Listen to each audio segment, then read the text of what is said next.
all the tiny screws.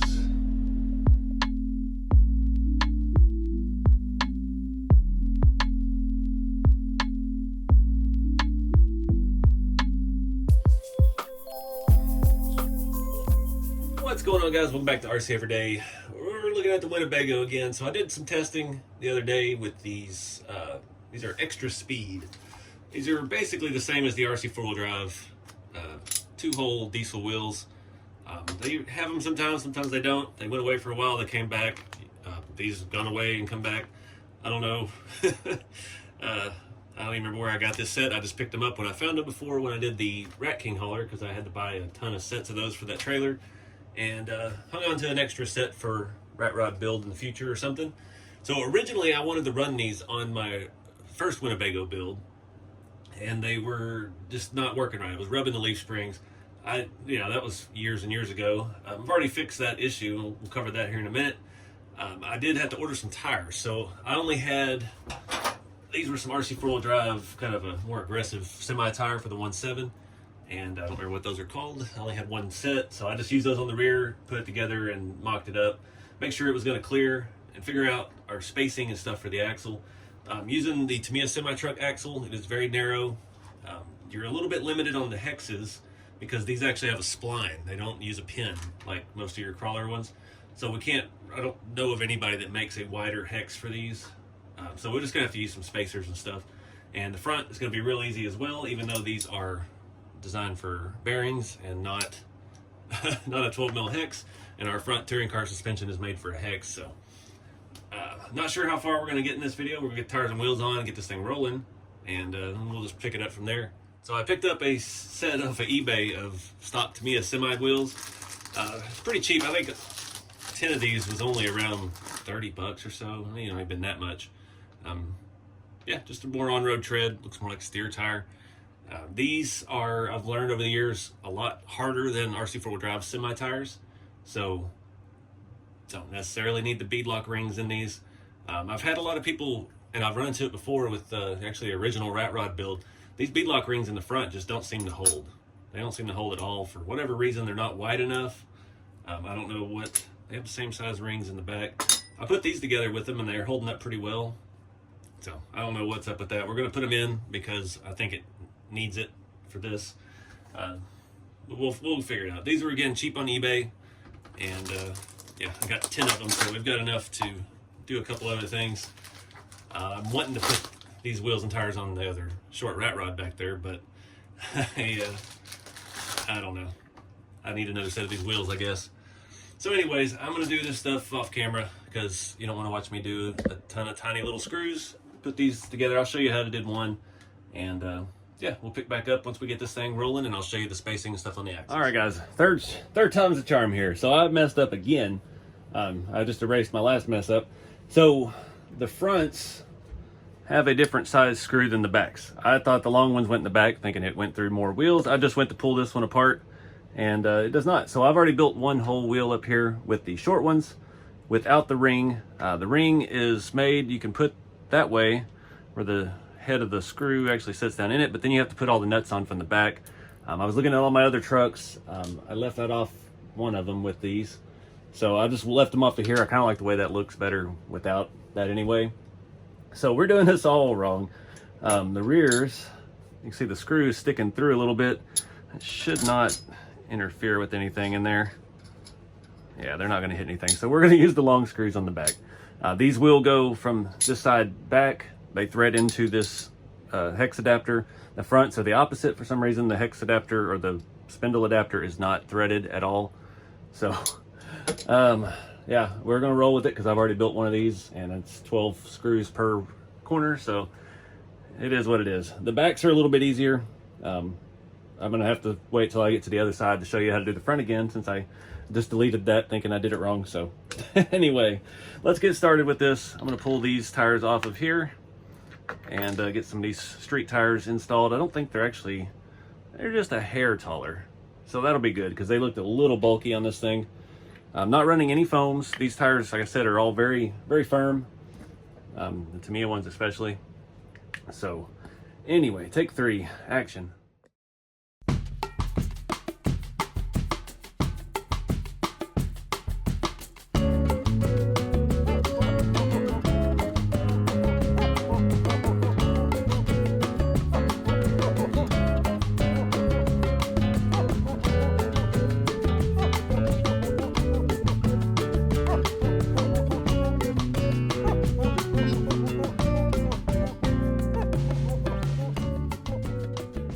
guys, this is just not my day. I don't know what's going on. So it's hitting the axle housing. The screws sticking way through. So I use the short screws, and they're sticking way through, and they're hitting the axle housing. So I don't know which screws go to which wheel. At this point, I really don't care. I'm about out of patience for this.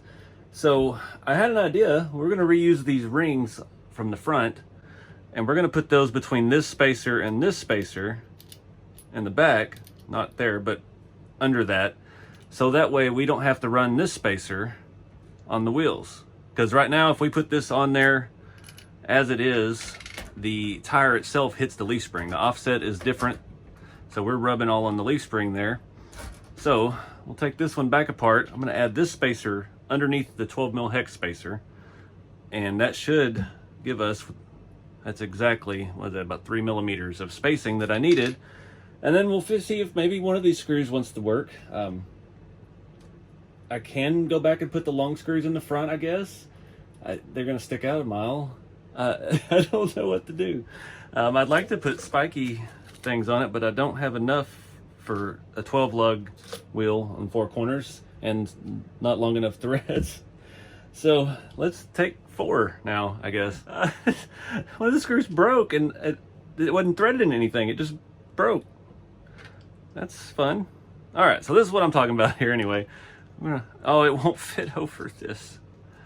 Man, nothing is going my way today, I swear. I really wanted to do that. All right, so anyway, the ring, wherever it went, will not fit over this hub for the rear.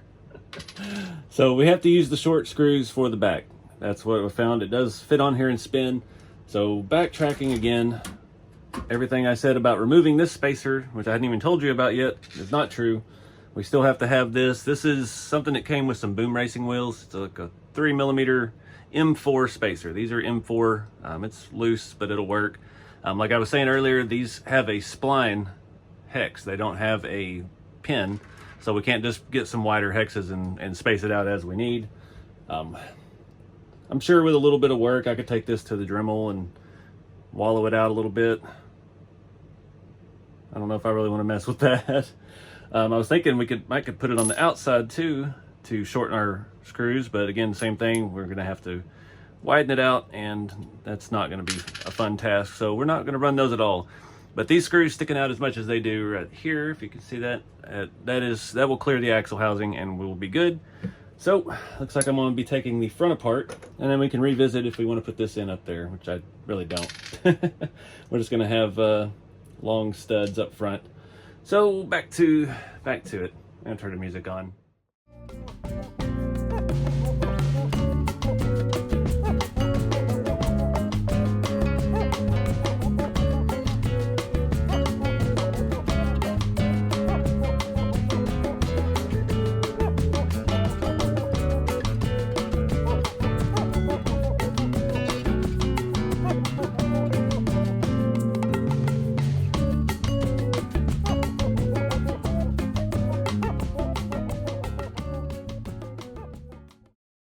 Alright guys, discovered something else. This is just a tip if you're putting this on this kind of chassis.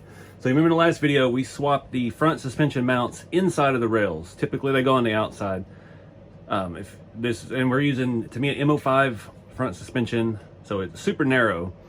So we have another option here. This hub you can actually flip around and do the other way. So it'll have a bearing on the outside and the inside, and that can narrow your offset by quite a lot. You just have to make sure that you're not hitting any of your knuckle arms, or like this was actually hitting on the tire. So depending on what type of suspension you're using, you may be able to, that's the thing with these kits, they're designed to use a variety of different Tamiya parts and even other brand parts. So if you've got some I've found have a longer spindle and shorter arms, then you might flip that around and get your offset back where you're not interfering with stuff like that. So it's all just about geometry and playing with it. I'm gonna go ahead and put this together this way, the way it was, and yeah, just do that for now since we've already changed the chassis layout. So just another option with these kits. I'm gonna quit filming this because it's just taking forever, and yeah, get this stuff knocked out and get this thing on, and we'll talk about the spacing situation. All right guys, I'll start on the front. These wheels are made to take a bearing on the inside, and on the inside. So these are, let me get a thing so I can tell you the exact size. These are the most standard common Tamiya bearing, the same ones you're going to use for your front suspension.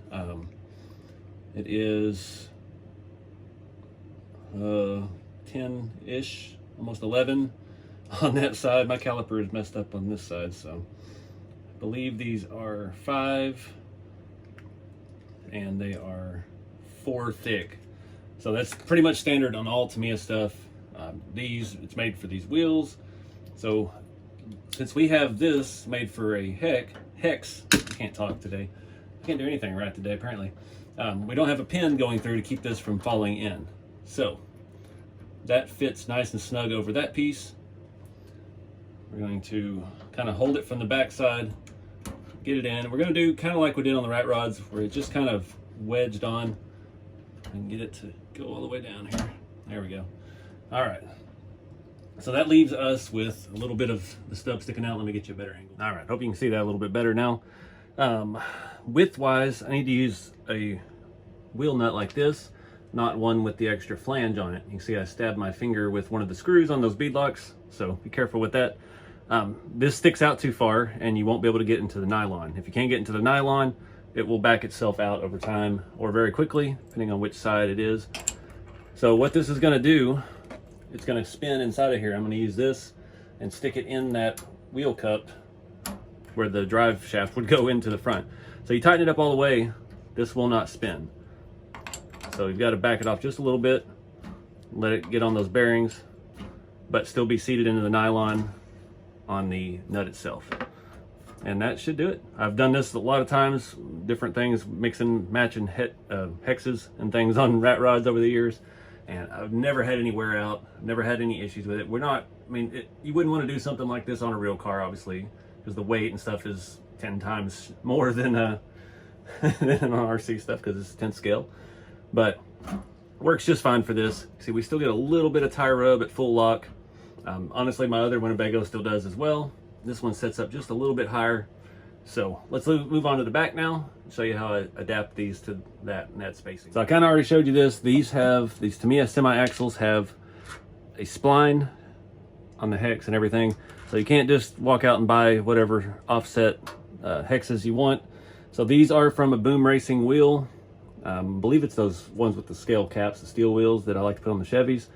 I'm just going to add that 3 millimeters in there. Put this on, it will stay centered and it will stay aligned. I've done this many times as well, and we're well within our wheel arch. We could go a little wider, because since I did go ahead and cut these inner fenders out, and I saw someone in the comments suggested that you could just cut these and fold it. That's a possibility. This stuff is actually really, really thick, really stout stuff, so I don't think I could fold that edge in cleanly without damaging the outside of the body. If this stuff is I'd say the same thickness and gauge as real car sheet metal. Probably not real cars from the 70s, not real cars from this day and age, but it's not quite as easy to bend, not with any of the tools and stuff that I have. So I definitely think cutting it was the best option for my setup, but more than welcome to try it. Love to see how it comes out. So these you can go ahead and crank all the way down. You want them nice and tight. It's going to pull to the axle, and we're good. This diff is not locked, so this thing won't be doing any drifting. And the boom wheels, the extra speed wheels, have this cap on the rear. I wish they had a cap for the front. I kind of feel like they were designed by two different people the way they work. The only thing that's the same is the actual aluminum or metal part of the wheel itself, the dish. And boom, we're ready to rock and roll. And real quick, I only have the front beadlock part number here, XS15462. I don't have the rear one anymore. I think I threw it away last week when I ordered tires. All right, that thing is sitting good. I like it. I like the stance. I like the proportions. These wheels do come with a satin finish.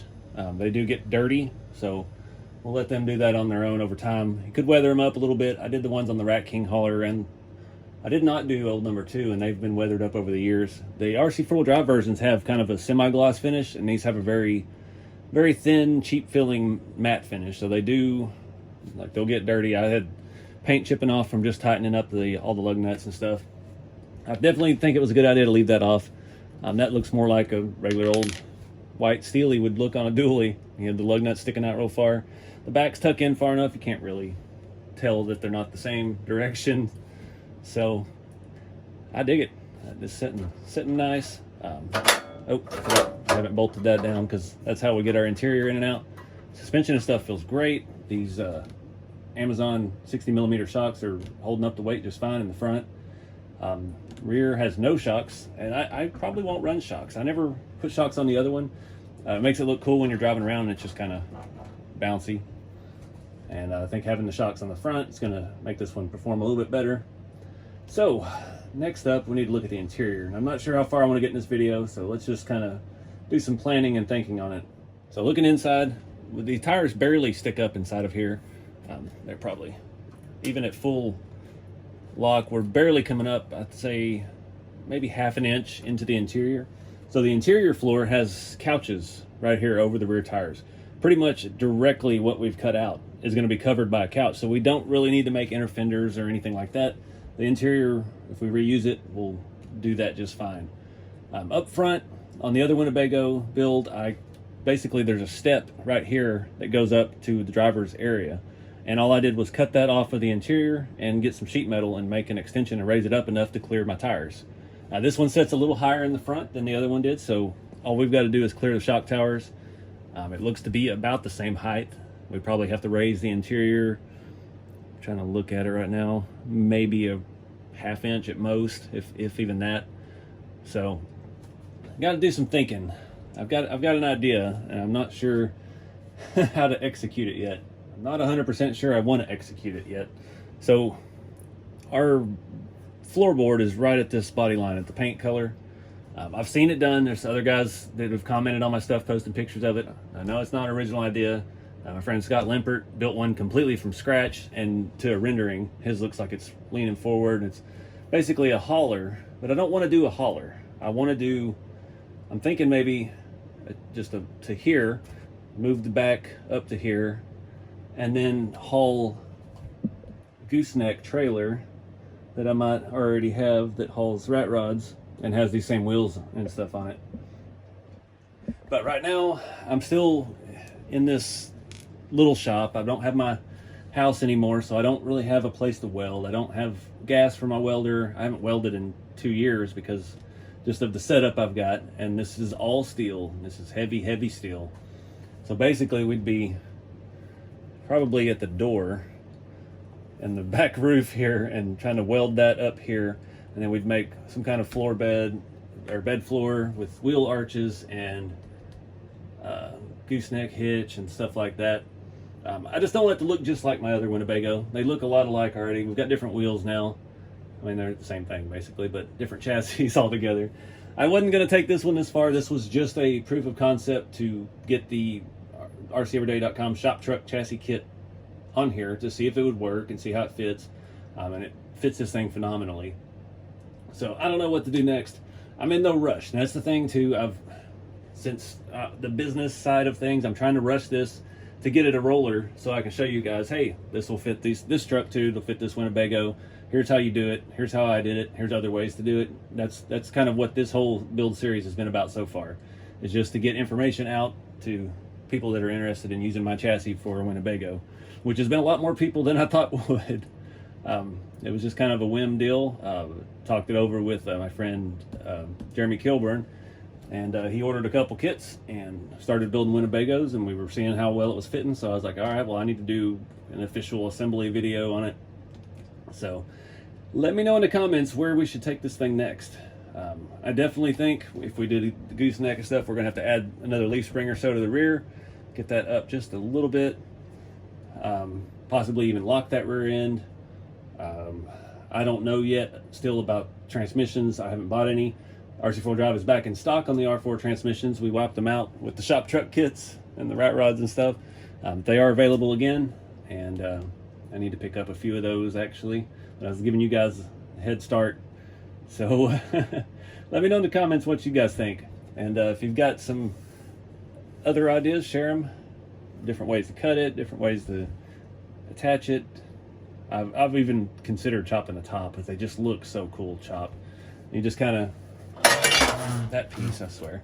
This piece's fault why I think it would look good chopped, because it keeps falling down. So if we took an inch out of the roof, lowered that down, had the windshield that big, then it would definitely be easier to do everything else on the back to make it into a truck. So I don't know. Comment below what you guys think. I'm going to wrap this up. I feel like I'm just rambling. But I appreciate you guys watching. Appreciate everybody's support, buying products and checking out the store. Also, while we're here, I forgot one thing. I got new stickers. Finally got stickers made. Got scale stickers.